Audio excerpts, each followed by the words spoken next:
GB सागनायजों खास्तेनि पुलिसनि DGP अनुराग दानकारनि गोथैनाय बिथोनमानि लगे-लगेनो वाति बिसिं वाति सेकसेकनो हिमबत खलायै पुलिसनि DGP अनुराग दानकार आसुंसा गाहाम खोरोंतंमोननि ताङै थै आबनो कतर बेरामनि नायथुकनानै सानै पुलिस हेडक्वार्टारनो बाहायके डिमान्डनै खरांथि सालायचा CPIM हास्ते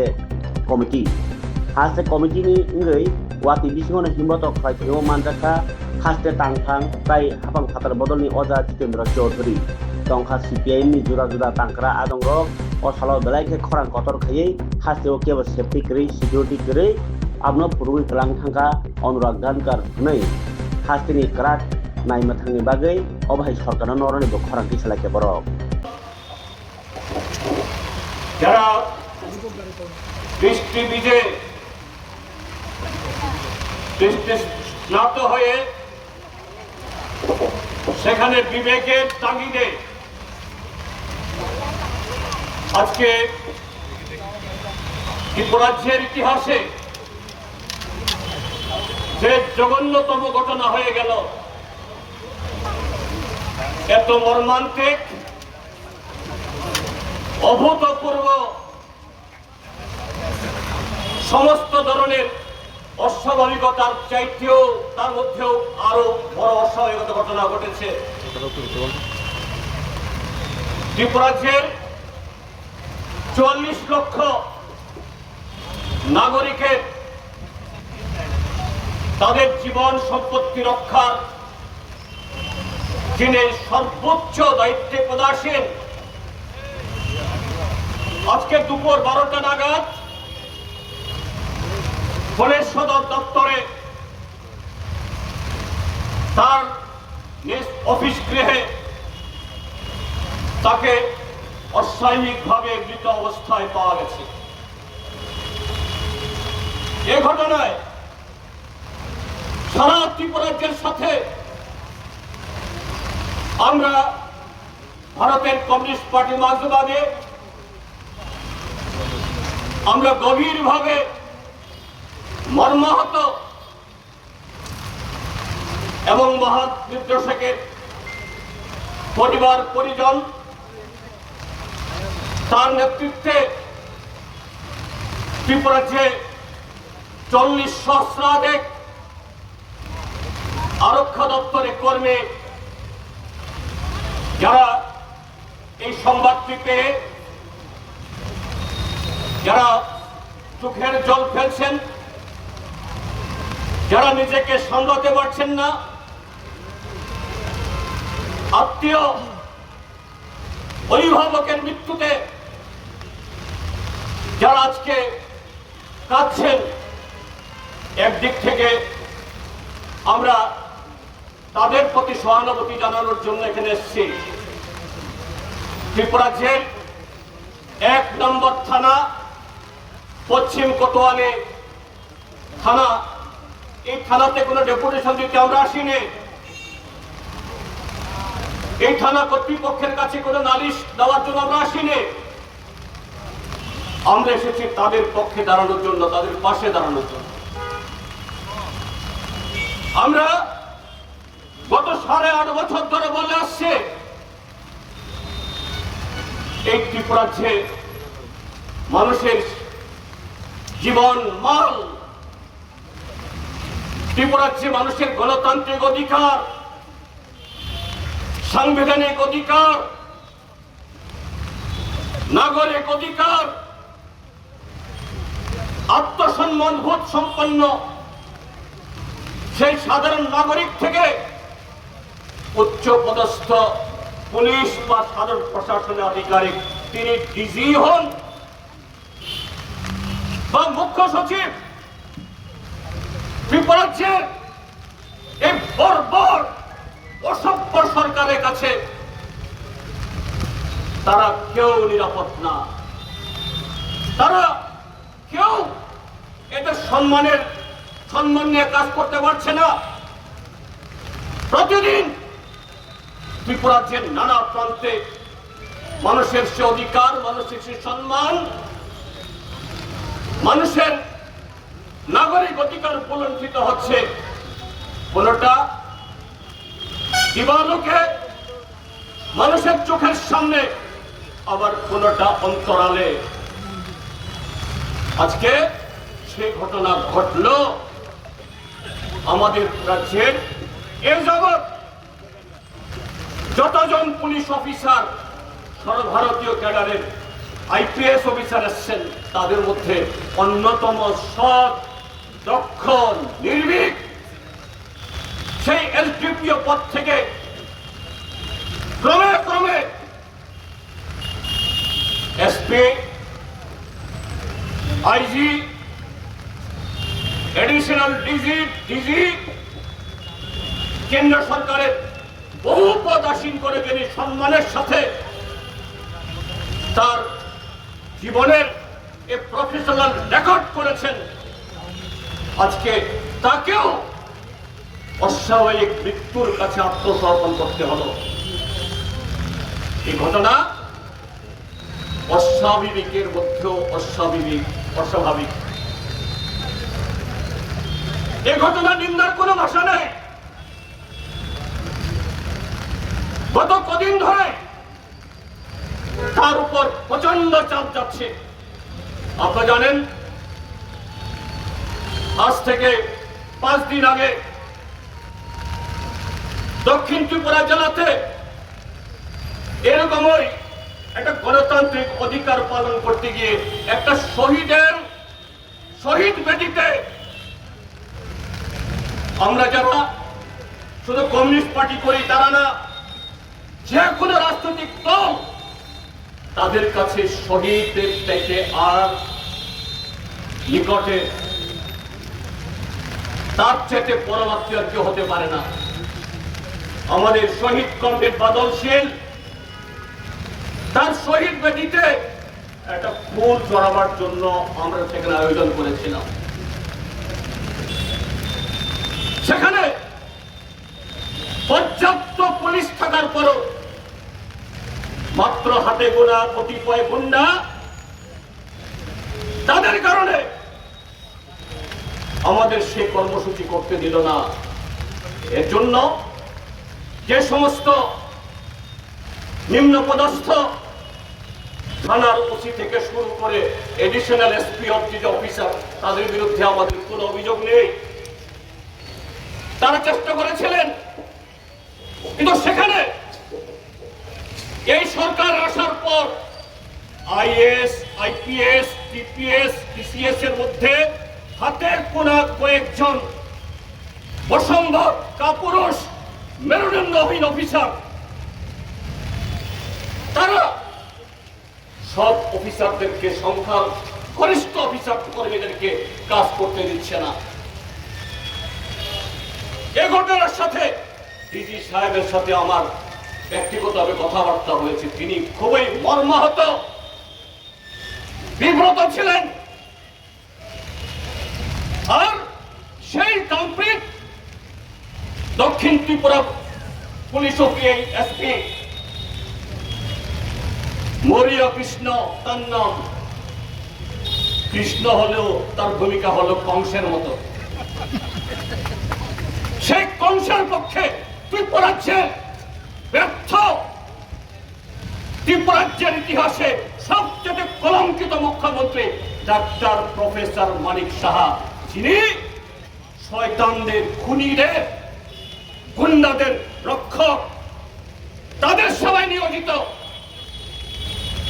এই মানিক সাহার তার কারণে ডিজি সাহেব মরিয় কৃষ্ণের বিরুদ্ধে পদক্ষেপ নিতে পারছিলেন না, তিনি মর্মাহত। আজকে 20 তারিখ একই ঘটনা আমাদের পার্টির মোহনপুর মহকুমা কমিটি, তারা 1 সপ্তাহ আগে এসডিএম মোহনপুরের কাছে জনজীবনের জরুরি দাবি নিয়ে গণডেপুটেশন দেবেন। আমি দক্ষিণ ত্রিপুরার সে ঘটনা রাজ করে আজ থেকে 3 দিন আগে এই ত্রিপুরাজ্যের পুলিশের আইজি, আইন শৃঙ্খলা মঞ্চাক ইপারের কাছে আমি চিঠি দিয়েছি। ইপার মহোদয়, এখানেও এই জাতীয় ঘটনা ঘটতে পারে, আপনি প্রিকশনের মেজার্স নেন। আজকে 11টা থেকে আমাদের মিছিল শুরু হওয়ার কথা, আজ সকাল 8টা থেকে এই জনগণ দ্বারা বিচ্ছিন্ন গত 8.5 বছর ধরে এই ত্রিপুরা যে 44 লক্ষ মানুষের জীবন নিয়ে যারা ছিনিমিনি খেলছে, একটা মুষ্টিমেয় লুটার পাহাড় বানাচ্ছে ত্রিপুরার যে মানুষের অধিকারকে কেড়ে নিয়ে। তারা লাঠি সুতা সমস্ত অস্ত্র শস্ত্র নিয়ে আমাদের যেখানে জমায়েত হবে সেখানে জমাচ্ছেন। আমি সকালবেলা বিডিজি সাহেবকে ফোন করেছি, বিডিজি সাহেব এই ঘটনা ঘটছে। সকালবেলাতে আমি হোয়াটসঅ্যাপে মেসেজ পাঠিয়েছি, please look into this that the same incident took place there in Chuttakhola should not be repeated. তিনি আমার মেসেজ পড়ে আমাকে অন্যভাবে করেছেন, আমি দেখছি। আইজি মনসাক ইপারের সাথে কথা বলেছে, তিনি বলছেন দেখছি, কিন্তু দেখা মানে সেখানে আমাদের ডেপুটেশনের সময় পেরিয়ে গেলেও সেখান থেকে বিজেপির এই ঠেঙ্গারি বাহিনী এরা রাজপথ দখল করে আমাদের যে অফিস যাওয়ার পথ আগলে বসে আছেন। সেখান থেকে তাদেরকে হটানোর কোনো উদ্যোগ নেওয়া যাচ্ছে না। ফটিকছড়া বাজারে আমি বলছি না এই ঘটনায় খানকার সাহেবের সাথে কারোর ঝগড়া হয়ে সেই কারণে তিনি ব্যবস্থা না নিতে পারার কারণে এরকম ঘটনা হয়েছে, না আমি বলছি না, আমি ঘনক নই। কিন্তু এগুলোর এই সমস্ত ঘটনাবলী, এই সমস্ত যে ঘটনাগুলি ঘটছে, ডেভেলপমেন্ট হচ্ছে, এটা বিচ্ছিন্ন না। ত্রিপুরাজ্যের মধ্যে প্রতিদিন ভর্তি করার ডিসিপ্লিন আমাদের অফিসাররা মার খাচ্ছে। ওই নেশা ধরতে গিয়ে পুলিশের সাব ইন্সপেক্টর খুন হয়েছে, একজন খুনি ধরা পড়ে না। ডিএমকে অপমান করে একজন আসামি ধরা পড়ে না। ভিডিওর অফিসে টেবিল ভেঙে, গ্লাস ভেঙে তার প্রাণের হুমকি দেয়, এটা ব্যবস্থা গ্রহণ করা হয় না। এসডিএমকে মিটিং চলাকালীন অবস্থায় একজন মহিলা সিনিয়র টিসিএস অফিসার অপমান করে, কোন ব্যবস্থা গ্রহণ করা হয় না। সে অফিসার পুলিশের কাছে নিরাপত্তা প্রার্থনা করে কোন রকমের কাজ করছে।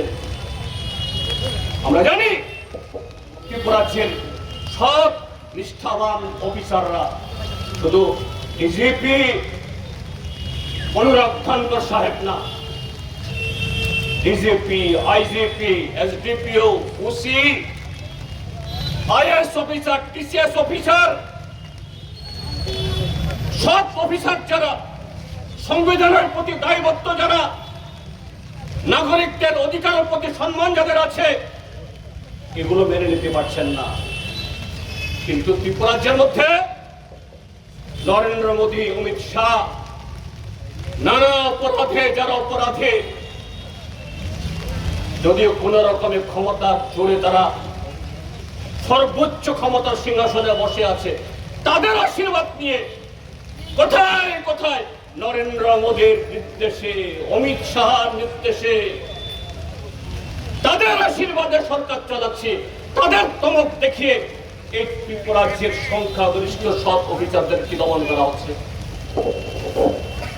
এটাই অস্বাভাবিকতা, এটাই আনন্যাচারাল, এটাই অস্বাভাবিক মৃত্যুর পেছনে ডাইরেক্টলি হোক বা ইনডাইরেক্ট তার প্রেক্ষিত। কাজেই বন্ধুরা, আমরা দাবি জানাচ্ছি আমাদের ভারতবর্ষের কেন্দ্রীয় তদন্ত সংস্থা সিবিআই এদের দিয়ে তদন্ত করলেও এই তদন্ত হবে না। জানেন আপনারা, সাংবাদিক দুজন সাংবাদিক কি নাম জানি, শান্তনু আর সুদীপ দত্ত, তাদের হত্যাকাণ্ডের সিবিআই তদন্ত হয়েছিল। এই সিবিআই তদন্ত করার পর যখন শাসক দলের শরিক দলের বড় বড় বোয়াল মাছ কাতলা মাছ তাদের জালে উঠল, সিবিআই কে 15 তারিখ ঘটিয়ে পাঠিয়ে দেওয়া হয়েছে। সিবিআই তদন্ত আর হয় না। মোহনপুরে এক যুবতী মেয়েকে তাকে বলাৎকার করে জীবন্ত পুড়িয়ে মারা হলো, একজন আসামি ধরা পড়ে না। সামহরি শর্মা অনেক আগে খুন হয়েছে, সিবিআই তদন্ত হলো, যখন দেখা গেল নিজেদের লোক যুক্ত, তদন্ত এগোয় না। তবে সিবিআই দিয়েও এই তদন্ত হওয়া মানে কি, তদন্ত ধামা চাপা করবে, হোয়াইট ওয়াশ করে দেবে। তাই আমরা দাবি জানাচ্ছি, এক, ত্রিপুরা হাইকোর্টের প্রধান বিচারপতি, প্রধান বিচারপতিকে ত্রিপুরা সরকার নিয়োগ করতে পারে না, তার কাছে আবেদন জানাতে হবে। সরকার ডক্টর মানিক সাহা যদি নিরপরাধ হন, মানিক সাহার যদি সেই সততা থাকে, বিন্দুমাত্র ত্রিপুরাজ্যের 40,000 পুলিশ বাহিনীর প্রতি তার যদি বিন্দুমাত্র দায়বদ্ধতা থাকে, আজকেই মন্ত্রিসভা ডেকে মন্ত্রিসভা থেকে রেজুলেশন নিয়ে ত্রিপুরা হাইকোর্টের প্রধান বিচারপতির কাছে দরখাস্ত পাঠান। আপনার তত্ত্বাবধানে, আপনার নেতৃত্বে একটা সিট হোক, তদন্ত কমিটি হোক। আজকে এই মর্মান্তিক ঘটনা শোনার পর আমরা ধরে গেছি টিভিতে। আমি আমাদের শ্রদ্ধেয় কমরেড মানিক সরকার, আমরা সেখানে কথা বলছিলাম ধনকর সাহেবের সহধর্মীদের সাথে। আপনার পরিবারে কি আছে? তার একমাত্র সন্তান কানাডাতে আছে, শুনেছি কদিন বাদে নাকি তার বিয়ে ঠিক হয়েছে। আমরা বললাম, ডাক্তার মশাইদেরকে অনুরোধ করলাম যে ধনকর সাহেবের এই ডেড বডি, মরদেহ, এটাকে প্রিজার্ভ করুন। তার ছেলে এখানে আসুক, কানাডা থেকে ফিরে আসুক, চিকিৎসা বিজ্ঞানের ব্যবস্থা আছে, 2 দিন 3 দিন 4 দিন 5 দিন তার দেহ সংরক্ষণ করা যায়, বেশি দিনও করা যায়। ধনকর সাহেবের সন্তান নিজের বাবার দেহ দেখুক, দেখতে দিন, তারপর এই পোস্টমর্টম হোক। আর এই কথাটা যখন বললাম, আরেক কুখ্যাত আধিকারিক, এই পশ্চিম ত্রিপুরা জেলার জেলা শাসক ডাক্তার বিশাল কুমার, যিনি ডাক্তার মানিক সাহার সবচেয়ে কাছের লোক। এই আত্মীয়তা কেন? এই আত্মীয়তা রাজনৈতিক না, এই আত্মীয়তা হলো পুটলা। পুটলা বুঝেন তো? এই আত্মীয়তা হলো আখের গোসানোর আত্মীয়তা। তিনি ধমক দিয়ে বলছেন, এখানে কথা না। আমরা যখন হুয়ারিও তার সাথে কথা বলছো, তুমি বিড়ালের মতো চুপ হয়ে এক কোনায় চলে গেছে। কেন ভয়? কেন ভয়? বিশাল কুমারটার ভয় কেন? কারণ ডাক্তার মানিক সাহেবের সাথে যখন তাদের সোর্স মানির বাঘাবাগি, এদের আত্মীয়তা রাজনৈতিক না। বিশাল কুমার এখানে ভোটে দাঁড়াবেন না। কেন? এই বিশাল কুমার 15 জেলার ডিএম ছিলেন, সেখান থেকে সিপাহী জেলার ডিএম, বক্সনগর আর এই আরেকটা ইয়েতে বলে কি বললো কি নাম জানি, ধনপুর, এই 2টা বিধানসভা কেন্দ্রে রিগিং করে